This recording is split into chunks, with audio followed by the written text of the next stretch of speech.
Assalamu alaikum. Chapitre 7. Mouvement plan d'une particule cinématique 2, partie 2. Dans la partie précédente, on a traité les trois premiers objectifs. Pour aujourd'hui, on va déterminer les caractéristiques du mouvement circulaire uniforme. On a vu que l'abscisse curviligne S de t décrit la position d'une particule sur un trajet curviligne. La vitesse moyenne est égale à delta S sur delta t. La vitesse linéaire est égale à la dérivée de S. Et l'accélération tangentielle est égale à la dérivée de la vitesse linéaire. On note θ l'abscisse angulaire, θ' la vitesse angulaire et θ seconde l'accélération angulaire. Les grandeurs curvilignes et angulaires peuvent être reliées par S est égal à Rθ, V est égal à Rθ', AT est égal à Rθ seconde et AN est égal à Rθ' au carré. Mouvement circulaire uniforme. Dans un mouvement circulaire uniforme, la valeur de la vitesse est constante. Alors V est égal à une valeur constante. Mais le vecteur vitesse V change de direction. Remarquez la figure. À chaque point, V a une valeur constante, mais la direction de V change. Alors, la vitesse angulaire θ', qui est égale à V sur R, est aussi constante, et sa dérivée qui représente l'accélération angulaire est nulle. θ seconde est égale à 0. Donc, on peut conclure que, dans un mouvement circulaire uniforme, les accélérations tangentielles et angulaires sont nulles. AT est égal à 0 mètres par seconde carré et θ seconde est égal à 0 radian par seconde carré. Seule l'accélération normale est différente de 0, donc A est égal à AN. Dans un mouvement circulaire uniforme, la particule se déplace à une vitesse constante, comme on a dit. Alors, chaque tour prend la même durée, qui est égale à une période t, c'est un mouvement périodique. Pendant chaque cycle, la distance parcourue delta S est égale périmètre du cercle est égale à 2 pi r. Alors, le temps nécessaire pour compléter le cycle t est égal à une période. On sait que delta S est égal la vitesse multipliée par le temps, alors multipliée par la période. Donc, t est égal 2 pi r sur v est égal 2 pi sur θ'. Donc, θ', encore noté oméga, est égal à 2 pi sur la période. La fréquence de f est l'inverse de la période, est égale θ' sur 2 pi. Alors, encore oméga, qui est la vitesse angulaire, est égal à θ' est égal à 2 pi f. Exemple. La distance moyenne entre la Lune et la Terre est 384 400 km. La Lune tourne autour de la Terre une fois tous les 29 jours. Remarquez la figure. La Lune complète un cycle complet autour de la Terre pendant à peu près 29 jours. Déterminez la vitesse moyenne de la Lune lorsqu'elle tourne autour de la Terre, supposant que la rotation de la Lune autour de la Terre est circulaire. La vitesse moyenne est égale à delta S sur delta T. Delta S ici est égal au périmètre du cercle de pi r sur le temps nécessaire qui est la période est égal à 3468,43 km par heure. Application sur le mouvement circulaire uniforme. Dans certains objets techniques, il est parfois utile de transmettre un mouvement d'une pièce vers une ou plusieurs pièces. Ici, on va traiter trois exemples. Premièrement, l'engrenage de roue, où les roues tournent en sens inverse avec S1 de t est égal à moins S2 de t. Deuxièmement, la transmission par chaîne, où les roues tournent dans le même sens avec S1 de t est égal à S2 de t.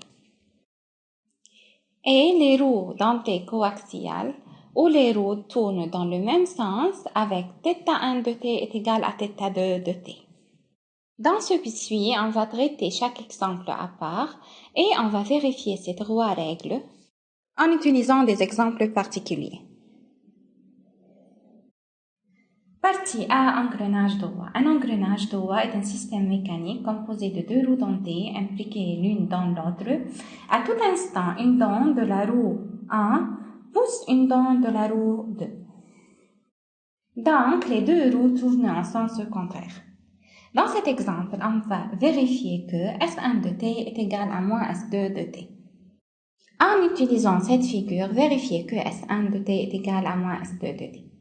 Le sens positif choisi ici est le sens anti-horaire, avec R1 est égal à 1 cm et R2 est égal à 2 cm. Remarquez la figure. Les deux roues tournent ensemble. La roue 1 de couleur bleue tourne à un angle égal à pi. Donc, S1, qui est la mesure algébrique de l'arc, est égal à moins R1 multiplié par θ1. Alors, est égal à moins 1 cm multiplié par pi est égal à moins pi cm. La roue 2 de couleur jaune tourne à un angle est égal à pi sur 2. Alors, S2 est égal à R2 multiplié par θ2 est égal à 2 cm multiplié par pi sur 2 est égal à pi cm. Donc, on a vérifié ici que S1 de t est égal à moins S2 de t. On sait que S est égal à Rθ. Donc, on remplace S1 de t par θ1 R1 et S2 de t par θ2 R2. Donc, θ1 R1 est égal à moins θ2 R2. On dérive les deux côtés, on aura θ'1 R1 est égal à moins θ'2 R2. Maintenant qu'en faisant tourner la roue 2 de couleur jaune dans le sens anti-horaire, on constate que la roue 1 de couleur bleue tourne dans le sens inverse. Encore, on a remarqué que la petite roue 1 tourne plus vite que la grande roue 2. Alors, on peut dire que lorsque le rayon R1 est plus petit que R2, alors la valeur absolue de la vitesse angulaire est plus grande que la valeur absolue de l'autre vitesse angulaire. Partie B, la transmission par chaîne.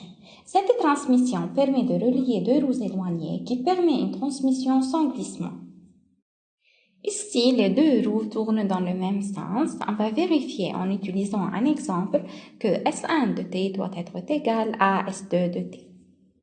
Donc, en utilisant cette figure, vérifiez que S1 est égal à S2.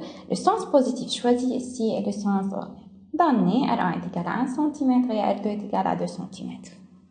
Si la roue bleue tourne à un angle est égal à pi, donc S1 est égal à R1, θ1 est égal à pi cm. Dans le même sens, la roue jaune tourne à un angle est égal à pi sur 2, donc S2 est égal à 2 cm fois pi sur 2 est égal à pi cm. Donc, S1 de t est égal à S2 de t, θ1 R1 est égal à θ2 R2.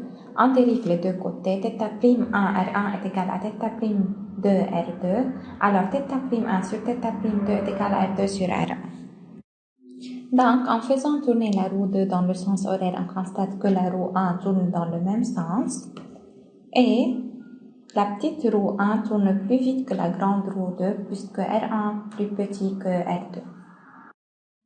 Roue dentée coaxiale. Ici, les deux roues tournent dans le même sens. Avec θ1 est égal à θ2, les deux roues sont connectées par un axe de transmission. On va vérifier cette règle en utilisant l'exemple suivant. Alors, en utilisant cette figure, vérifiez que θ1 est égal à θ2. Le sens positif choisi est le sens horaire. Les données sont R1 est égal à 1 cm et R2 est égal à 2 cm. Remarquez la figure, les deux roues tournent un quart de périmètre. Donc, S1 est égal périmètre sur 4 est égal de pi R1 sur 4 est égal pi R1 sur 2 est égal à pi sur 2 cm. Donc, θ1 qui est égal à S1 sur R1 est égal à pi sur 2 radians. S2, périmètre sur 4 est égal de pi R2 sur 4 est égal à pi cm. Donc, θ2 est égal à S2 sur R2 est égal à pi sur 2 radians. Donc, on a constaté que θ1 est égal à θ2. Notons qu'en faisant tourner la roue 2 dans le sens horaire, on constate que la roue 1 tourne dans le même sens et la petite roue 1 et la grande roue 2 tournent avec la même vitesse angulaire, θ'1 est égal à θ'2. Dans ce qui suit, quelques règles qui vous aident à résoudre les exercices.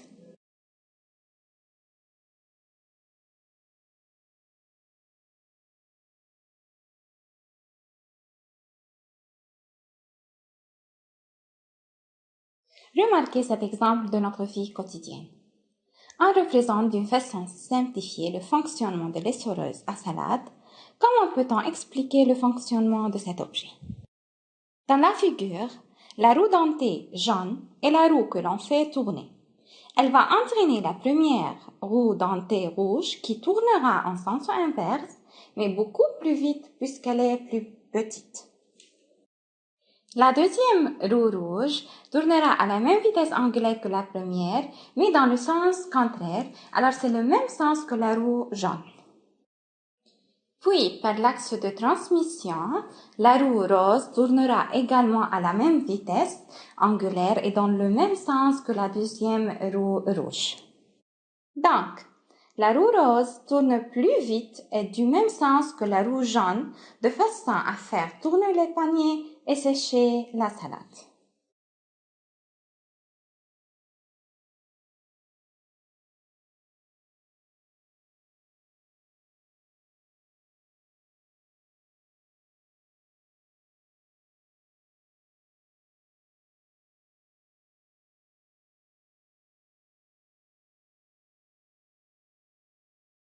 C'est la fin de la partie 2 cinématique de Merci et au revoir.